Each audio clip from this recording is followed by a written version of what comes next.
Uncle నమస్తే uncle. నమస్తే. ఏం పేరు? నా పేరు గౌస్. ఏం చేస్తుంటారు గౌస్ గారు? Rexine work. ఇది టైలరింగ్. టైలరింగ్. ఓకే, ఎప్పటి నుండి చేసేది? నేను దాదాపు 48 చేస్తున్నాను. 48 అంటే 40 ఇయర్స్. 40 ఇయర్స్ నుండి చేస్తున్నారు. ఎట్లుంది మరి దందా? దందా రాముంది, నడవలేదు అంతే. ఓకే. ఈ కేసీఆర్ గారిని వదులుకున్నాం, దరిద్రం పోయింది. కాంగ్రెస్ పార్టీ వచ్చింది కాబట్టి మేము ఆరాంగా చేస్తున్నాం. మీకు ఏదో ఫ్రీ కరెంట్ అన్నారట, నిజమేనా అది? 100% అవుతుంది. అవుతుందా? కరెంట్ వస్తుంది, గ్యాస్ వస్తుంది, ప్రతి ఒక్కటి కాంగ్రెస్ ఏదైనా అమలు చేసిందంటే పక్కా చేస్తుంది. కానీ వాళ్ళ వీళ్ళు లేక డబ్బులు చెప్పి కేసీఆర్ గారు 90 దాగి ఒక పంపాదులు పడుకునే ప్రభుత్వం కాదు ఇది. ఇది అధికారమైన ప్రభుత్వం ఇది. ఇప్పుడు కాంగ్రెస్ పార్టీ అధికారంలోకి వచ్చింది, 6 గ్యారెంట్లు అమలు చేసింది. టీఆర్ఎస్ గానీ బీజేపీ ఏమంటుంది? సాధ్యం కావు, అంతా ఉత్తి మాట్లాడే చెప్తారు. ఎందుకంటే పనికిరాదు దద్దమ్మలు. ఎందుకంటే కాంగ్రెస్ పార్టీ అంటే జాతీయ పార్టీ, ఇది నడమ వచ్చిన పార్టీ కాదు, ఇది జాతీయ పార్టీ. కాబట్టి ఎవరైనా కానీ ఏమన్నా కానీ ఇప్పుడు సోనియా గాంధీ అంతా చెప్పి చేసింది కాబట్టి ఖచ్చితంగా అయితే ఆయన కొద్దిగా ఓపిక పట్టాలి. కేసీఆర్ 10 సంవత్సరాలు చేసి నిరుద్యోగులు ఉద్యోగం ఇస్తా, అది ఇస్తా అని చెప్పి పామదులో పడుకున్నాడు అంతే తప్ప. కానీ మిగతా ఏం చేసింది ఏం లేదు. ఆయన రేవంత్ రెడ్డి కూర్చున్నాను, ఇంకా 2 నెలలు కూడా కాలేదు, 4 గ్యారెంటీ అమలు వచ్చినాయి.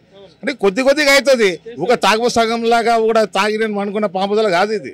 ఇది జాతీయ పార్టీ. ఇది జాతీయ పార్టీ ఎప్పుడే కానీ ఇచ్చిన హామీలు కరెక్ట్ నెరవేరుస్తుంది. ఇది రేవంత్ రెడ్డి అంటే పులిబిడ్డ ఇది. సెంట్రల్ లోనేమో బీజేపీ గవర్నమెంట్ ఉంది, అది కూడా 2 సార్లు అధికారంలోకి వచ్చింది. ఈసారి రాదు. ఆయన ఏం చేసిలేడు. ధన్ మన్ 15 లాख తేలుతాం, 0 కూడా పైసలు ఏం వేసలేడు. ఉత్త గుడులు గోపురాలు అదొకటే చేసాడు తప్ప మిగతా ఎవరు ఏం చేసలేడు మోదీ.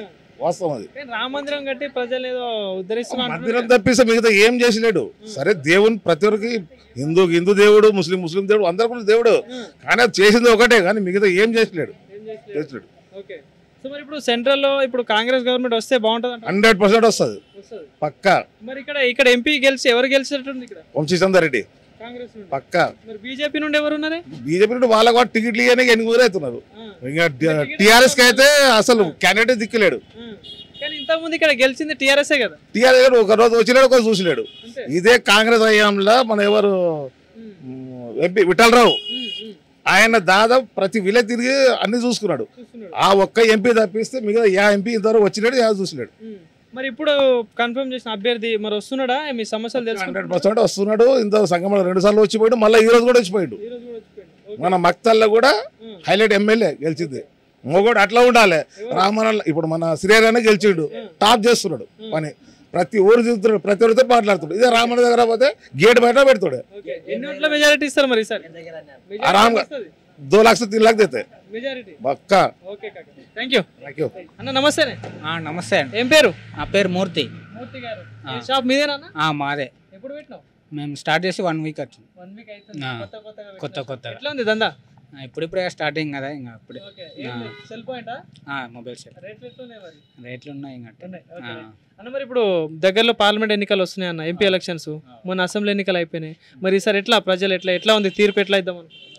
ప్రజల తీర్పు మనకి సౌకర్యాలు అన్నీ మంచి కల్పిస్తానంటే మనం వాళ్ళకే పట్టం కడదాం అనేది ఉన్నది ఉద్దేశం. మొన్నైతే ఇక్కడ కాంగ్రెస్ ఎమ్మెల్యే గెలవడం జరిగింది. మరి ఈసారి ఎంపీ ఎలక్షన్స్ మరి ఎట్లా కాంగ్రెస్కి ఇస్తారా, బీజేపీకా, టీఆర్ఎస్?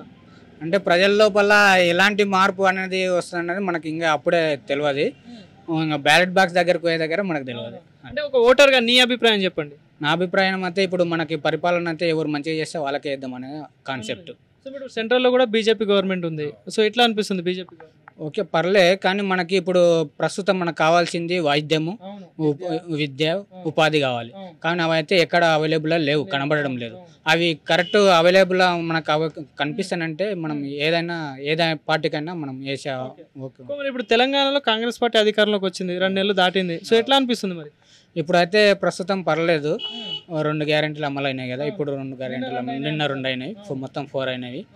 కానీ ఇంకా నిరుద్యోగులకైతే ఇంకా ఏమి రాలే కదా. ఇంకా ముందు ఇంకా చూద్దాం అనేది. మరి ఈసారి అంటే కాంగ్రెస్ ఏమైనా గెలిచే ఛాన్స్ ఉంటుంది ఇక్కడ?